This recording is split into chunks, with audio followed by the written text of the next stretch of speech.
next three movies I'm going to quickly talk about are three of my favorite movies this year. The next two in particular, I briefly touched on them last week, but I definitely want to give them a little bit more time and attention. The first one is Dìdi, which is a movie that I did draft at the top of the summer in our summer box office, or not our summer box office, but our summer movie draft. Very much was looking forward to it. Released by A24, coming from director Wang, who made the Oscar-winning short that came out earlier this year. Actually, this is not an A24 film. This is actually distributed by Focus Features, but ultimately, this is basically a coming-of-age story from the Taiwanese American experience, and it definitely feels semi-autobiographical, more than likely to Sean Wang's own experience, but it follows a young boy named Chris, and basically he is in sort of, I guess, like middle school, going into junior high. It's sort of a period piece that takes place in 2008, so a recent period piece, but a period piece nonetheless. And it's really just kind of following his journey to discovering himself, discovering the type of crowd that he wants to hang with, his passions, obviously those feelings of romance that you develop at that particular age. And it's really just like a really touching and tender story about that entire experience. What I love most about Dìdi is just how accurate it is with the period piece aspect of it, because it is set in 2008. A lot of this movie does take place on like electronic screens, because we're looking at AIM messages, we're looking at MySpace pages. And I felt that this movie did an incredible job at getting that stuff accurate. And the character at this particular time is a bit younger than I was at this point in time, but I still recall all of these things so vividly and so actively, and just the language that we would use, the way that we would type things, and how you would communicate with people through AIM messaging or through MySpace, and just the things that we deemed important.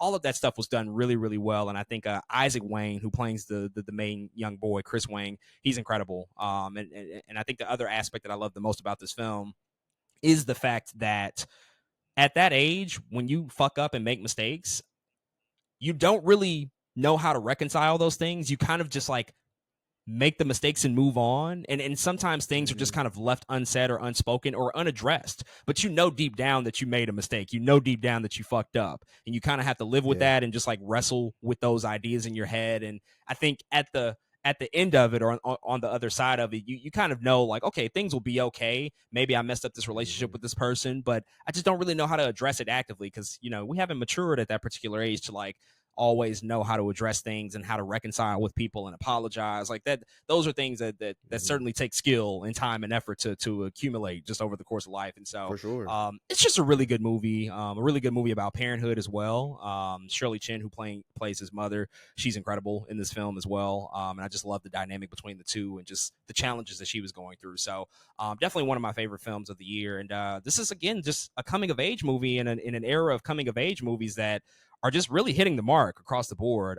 Typically A24, they have a stranglehold, particularly on this genre. I don't know what it is about them, but between films like Lady Bird and Eighth Grade and mid-90s and Moonlight, they really just churn them out. But now, this is a Focus Feature movie, so it's not A24. So I think across the board, we just are kind of living in an era, or at least the past decade, in which these stories have become prevalent again. They've become really, really relevant, just in a new way, maybe in a smaller, indie, more personal way. Is there anything that you attribute to that, or why you think that might be the case? The fact that a lot of these stories are resonating just in this new way, especially from these smaller indie filmmakers? Yeah, I think a lot of it is just timing. We are now old enough to where I think our peers, people our age, I say anybody from 25 to 40, right? They're all like, shoot, I want to tell my story, and they're able to tell their stories. I guess in a new way, in a different light, because a lot of those, I think, smaller indie film movies are getting greenlit, and a lot of people feel like they can relate to them. You know what I mean? It really is like just a different time, I think, for coming of age films. They all feel different. They all do feel like, even that's why Dìdi is like, oh shoot, it's not A24. It's like surprising, even, because they all kind of have that feel to it. That's like, this feels like something A24 released that, again, feels all too familiar, and so coming of age. But even on the flip side, coming of age, I'm even thinking of like Big Mouth. You know what I'm saying? It's like a lot of that stuff, I guess maybe we just haven't been able to be honest about yet. We haven't got to a growth point in order to reflect on it yet. So now I just feel like we're in that moment in history where, again, the millennials it's time to tell our story, and those are the movies that are starting to come out. And I think even from a business standpoint, most coming of age movies that used to come out, these were just normal standard movies that would come out every single weekend, all original from all new fresh filmmakers, but they were Yeah. often confined to the comedy genre. Especially in the 80s and the 90s and even the early 2000s, Hmm. I think all the way up until the Seth Rogen films like Superbad and things like that. But because comedy films aren't really made for theatrical anymore, and because there's just this huge gap between the $200 million plus tentpole movies and then like the $5 million and less indie movies that get greenlit.